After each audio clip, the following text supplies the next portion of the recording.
오늘 우리에게 주시는 말씀은 창세기 32장 22절부터 32절까지 말씀입니다. 구약성경 50페이지에 있습니다. 우리 함께 봉독할 때 제가 대표로 봉독해 드리겠습니다. 밤에 일어나 두 아내와 두 여종과 11 아들을 인도하여 야복 나루를 건널세 그들을 인도하여 시내를 건너가게 하며 그의 소유도 건너가게 하고 야곱은 홀로 남았더니 어떤 사람이 날이 새도록 야곱과 씨름하다가 자기가 야곱을 이기지 못함을 보고 그가 야곱의 허벅지 관절을 치매 야곱의 허벅지 관절이 그 사람과 씨름할 때 어긋났더라. 그가 이르되 날이 새려하니 나로 가게 하라. 야곱이 이르되 당신이 내게 축복하지 아니하면 가게 하지 아니하겠나이다. 그 사람이 그에게 이르되 내 이름이 무엇이냐? 그가 이르되 야곱이니이다. 그가 이르되 내 이름을 다시는 야곱이라 부를 것이 아니요 이스라엘이라 부를 것이니 이는 내가 하나님과 및 사람들과 겨루어 이겼음이니라. 야곱이 청하여 이르되 당신의 이름을 알려주소서. 그 사람이 이르되 어찌하여 내 이름을 묻느냐 하고 거기서 야곱에게 축복한지라. 그러므로 야곱이 그곳 이름을 브니엘이라 했으니 그가 이르기를 내가 하나님과 대면하여 보았으나 내 생명이 보존되었다 함이더라. 그가 브니엘을 지날 때 해가 돋았고 그의 허벅다리로 말미암아 절었더라. 그 사람이 야곱의 허벅지 관절에 있는 둔부의 힘줄을 쳤으므로 이스라엘 사람들이 지금까지 허벅지 관절에 있는 둔부의 힘줄을 먹지 아니하더라. 아멘. 오늘 우리가 함께 살펴볼 인물은 아브라함의 손자요 이삭의 둘째 아들인 야곱인데요. 먼저 야곱이라는 이름은 발꿈치를 잡은 자라는 뜻으로 그가 태어날 때 쌍둥이 형이었던 에서의 발꿈치를 잡은 모습에서 그 이름이 유래되었습니다. 그러나 야곱의 이름 뜻과 그 유래보다도 우리가 더 주목해 볼 것은 뭐냐면 야곱이 형의 발꿈치를 잡고 나온 일이 우연이거나 실수가 아니었다는 사실입니다. 창세기 25장 21절부터 22절을 보겠습니다.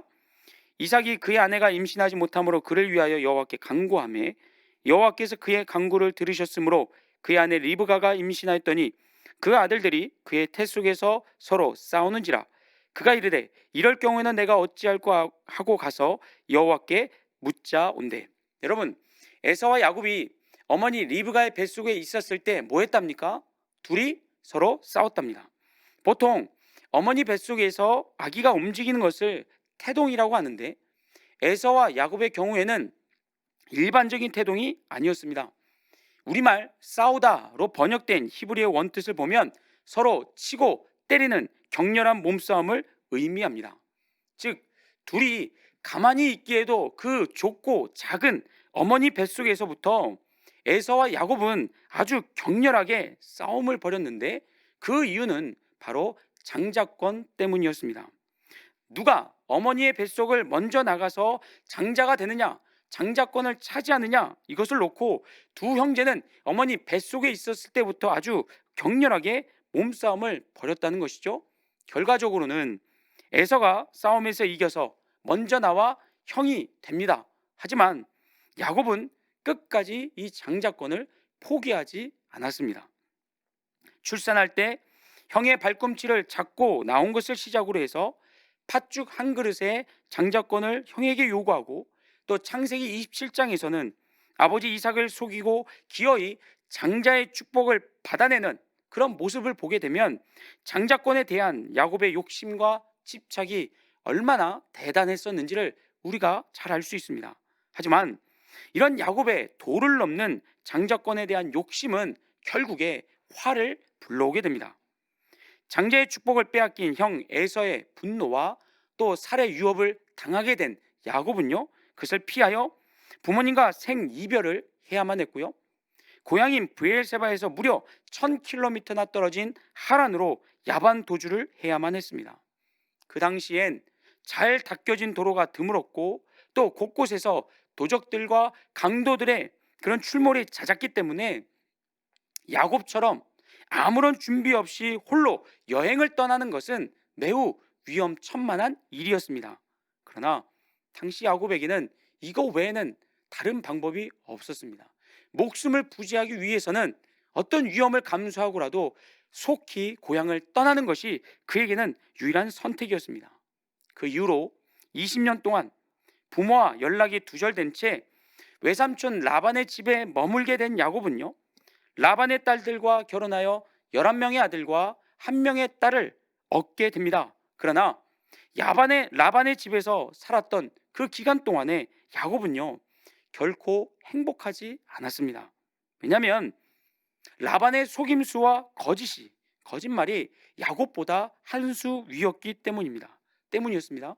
그렇게 정당한 대가를 받지 못한 채 20년 동안 야곱은 고된 노동과 착취에 시달려야만 했고요. 더는 그것을 참지 못하여 또다시 야곱은 가족들과 함께 야반도주를 하여 고향으로 향하게 됩니다.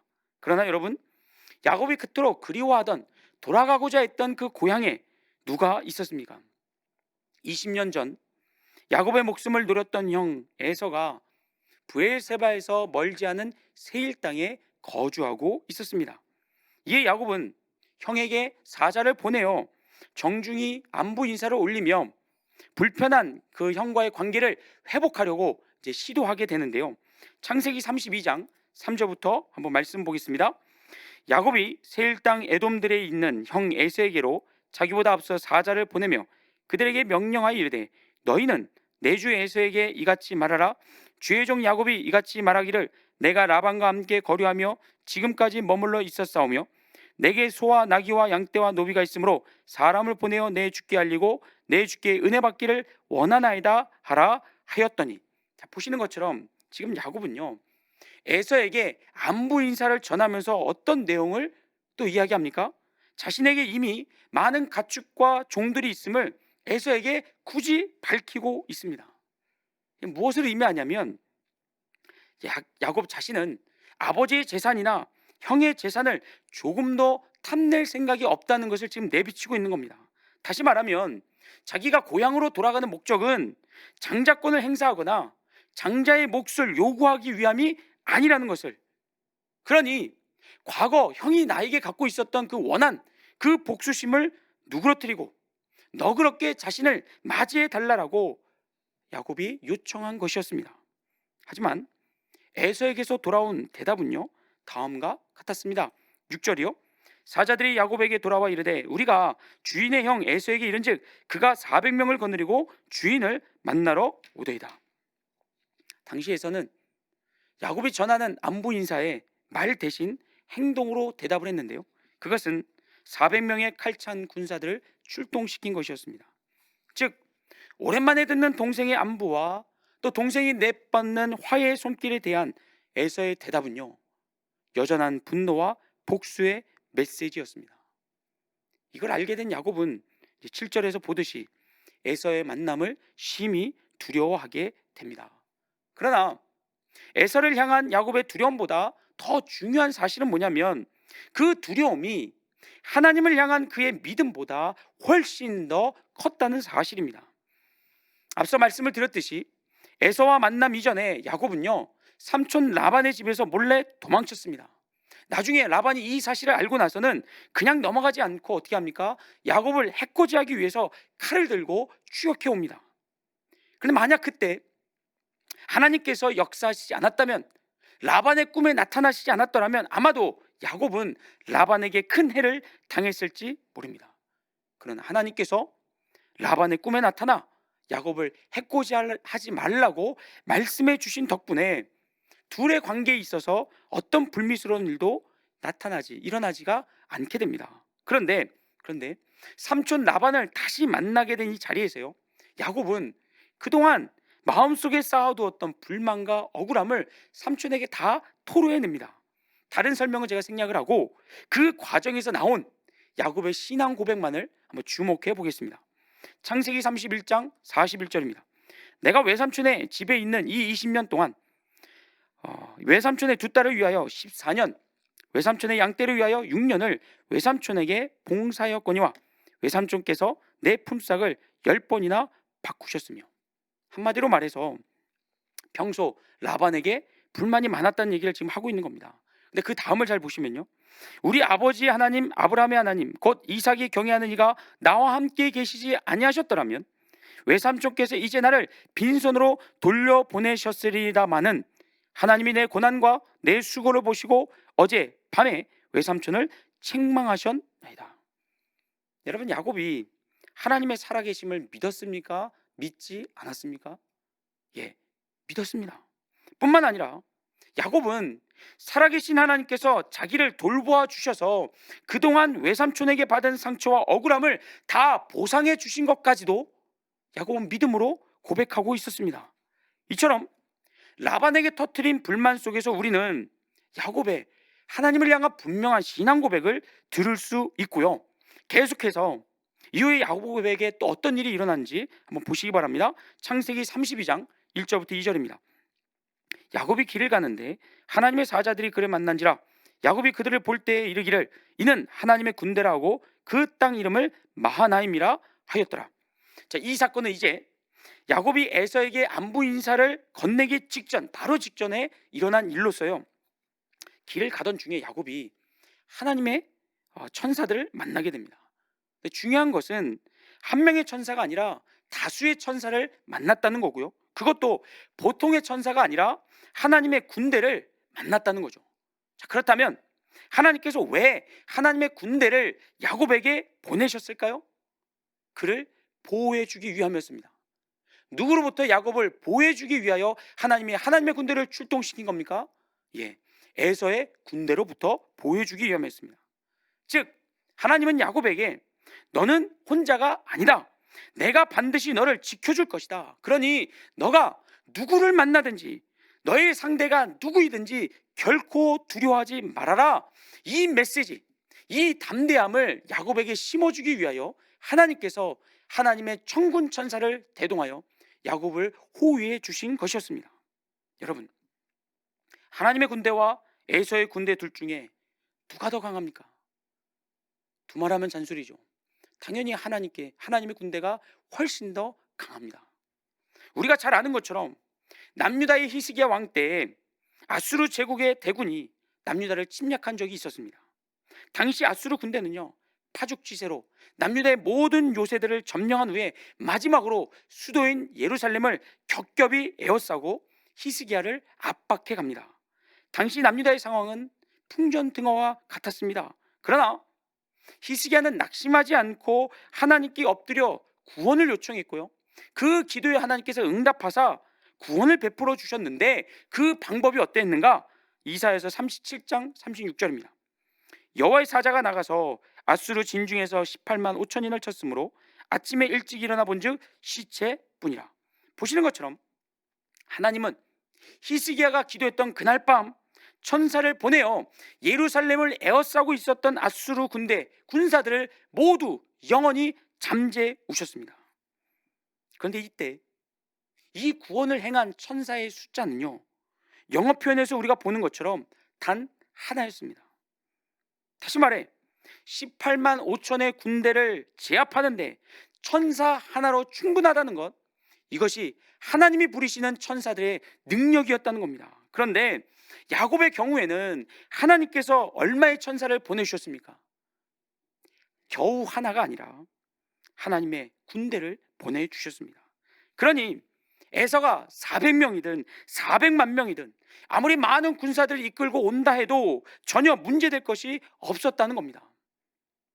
앞서 하나님은 라반의 꿈에 나타나 야곱에 대한 해코지를 막아주셨고요, 또 라반에게 당했던 모든 착취와 억울함에 대하여 보상을 해주셨고, 또 천군 천사를 보내주어 야곱을 호위하는 등 가진 노력과 방법을 다 동원해 야곱에게 하나님의 은혜를 쏟아 부어 주셨습니다. 하지만 이런 하나님의 노력에도 불구하고 정작 야곱은요, 하나님을 온전히 의지하지 못했습니다. 분명 하나님에 대한 믿음은 있었지만 그때까지만 해도 야곱의 믿음은 에서에 대한 두려움보다 더 작았습니다. 그래서 여러분, 하나님이 야곱에게 실망하고 야곱을 포기합니까? 그의 작은 믿음, 아무리 하나님의 정성을 쏟고 아무리 하나님의 은혜를 베풀어 주어도 도무지 자라지 않는 그 작은 믿음을 서운하게 여기면서 하나님이 야곱을 내버려 뒀냐 말입니다. 그렇지 않죠. 그동안의 노력에도 불구하고 야곱의 믿음이 자라지 않자 하나님께서 어떻게 합니까? 직접 야곱을 찾아오십니다. 무엇을 위해서요? 야곱이 떨쳐내지 못하는 이 에서에 대한 두려움을 뽑아내고, 동시에 하나님을 향한 더 크고 더 단단한 믿음을 그에게 넣어주기 위하여 하나님께서 친히 야곱을 찾아오십니다. 그 사건이 바로 오늘 본문의 내용입니다. 그렇다면 하나님께서 무엇을 통하여 야곱의 두려움을 제거하고 믿음을 심어주었는가? 그것은 바로 하나님이 야곱에게 주신 승리와 새 이름을 통해서였습니다. 오늘 본문인 24절부터 28절을 다시 한번 우리가 보겠습니다. 오늘 본문 말씀 24절부터 28절까지 다시 봅니다. 야곱은 홀로 남았더니 어떤 사람이 날이 새도록 야곱과 씨름하다가 자기가 야곱을 이기지 못함을 보고 그가 야곱의 허벅지 관절을 치매 야곱의 허벅지 관절이 그 사람과 씨름할 때 어긋났더라. 그가 이르되 날이 새려하니 나로 가게 하라. 야곱이 이르되 당신이 내게 축복하지 아니하면 가게 하지 아니하겠나이다. 그 사람이 그에게 이르되 내 이름이 무엇이냐? 그가 이르되 야곱이니이다.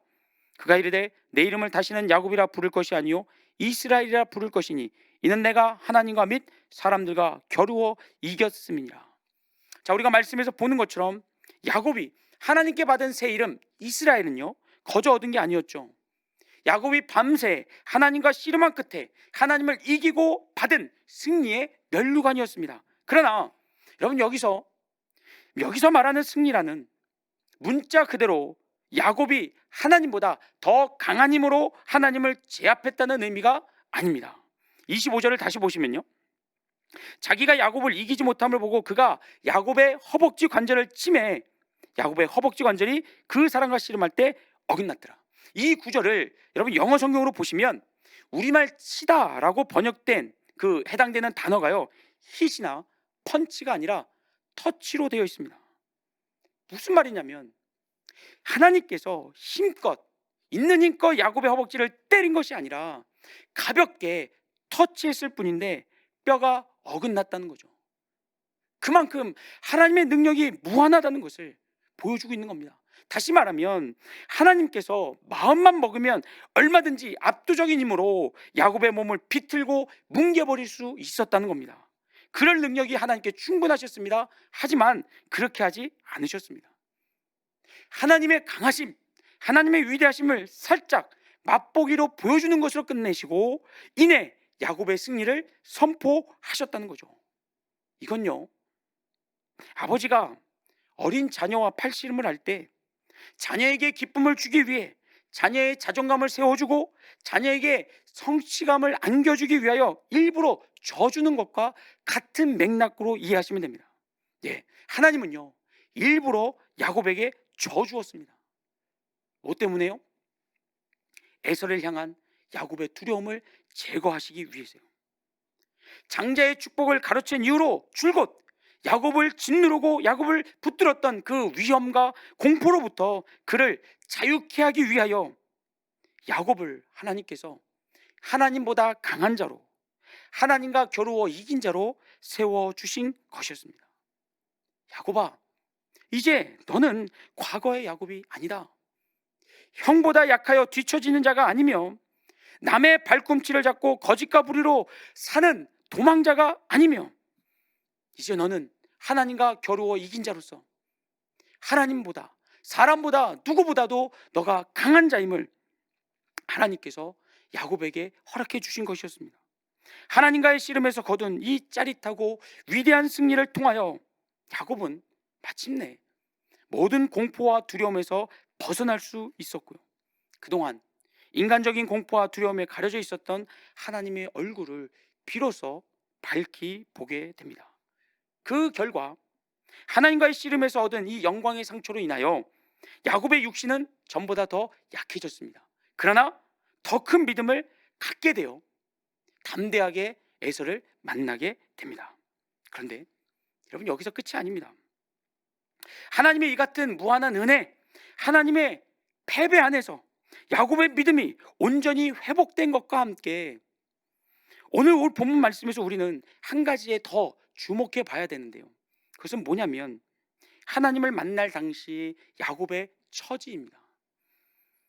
본문 24절을 다시 봅니다.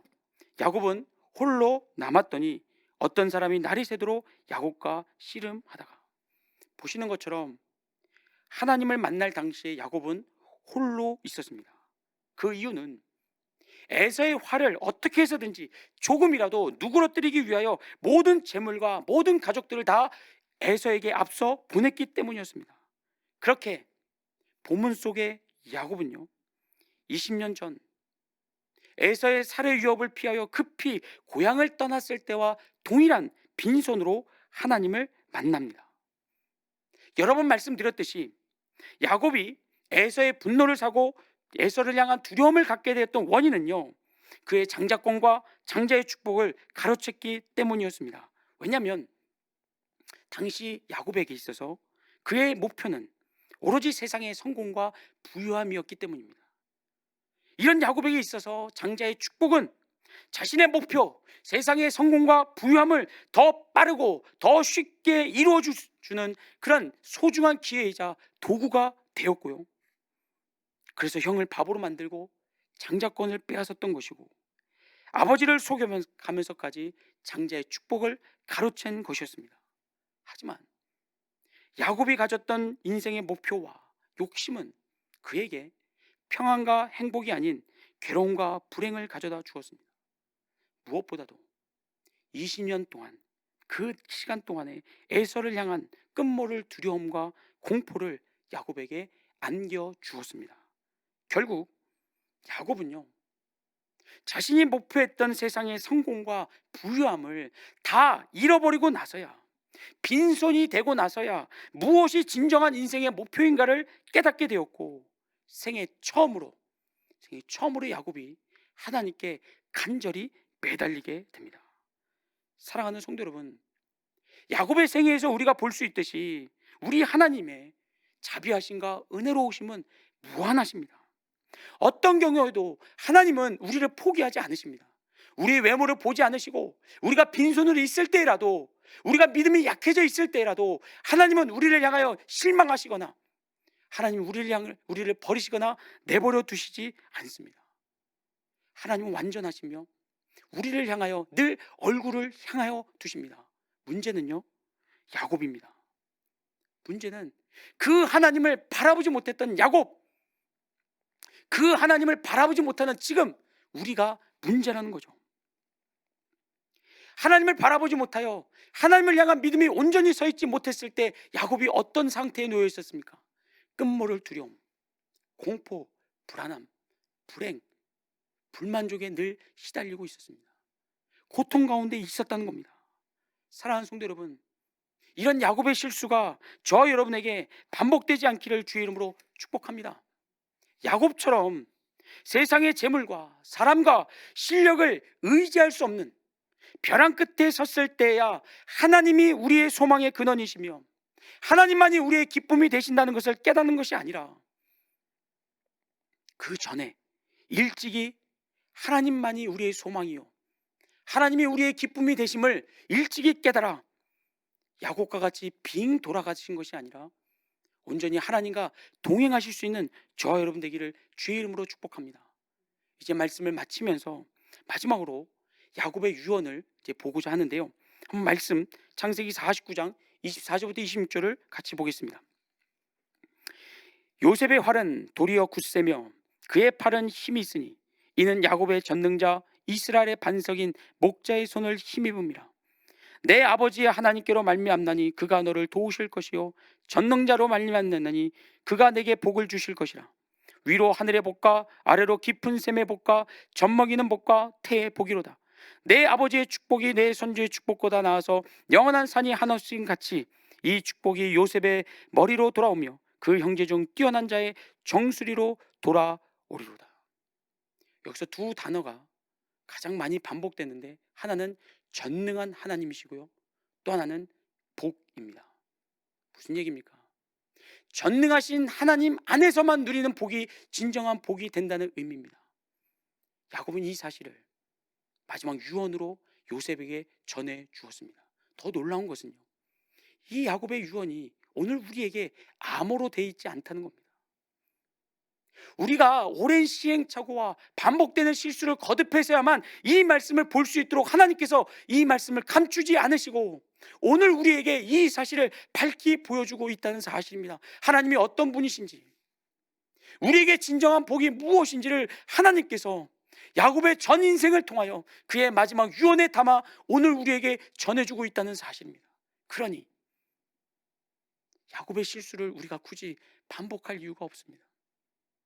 세상의 재물에 눈이 멀고 세상의 눈에, 세상의 성공에 우리의 귀가 막혀 하나님을 보지 못하여 고통과 괴로움과 불행 속에서 허우적대다가 그 모든 것을 다 잃어버리고 나서야, 빈손이 되고 나서야 하나님을 찾아오지 않아도 됩니다. 그 전에 하나님을 속히 찾으시고 만나시고 하나님을 의지하셔서 우리에게 남은 인생이 고통과 괴로움이 아닌 참된 복으로 가득 채워지는 인생 되시기를 주의 이름으로 축복합니다.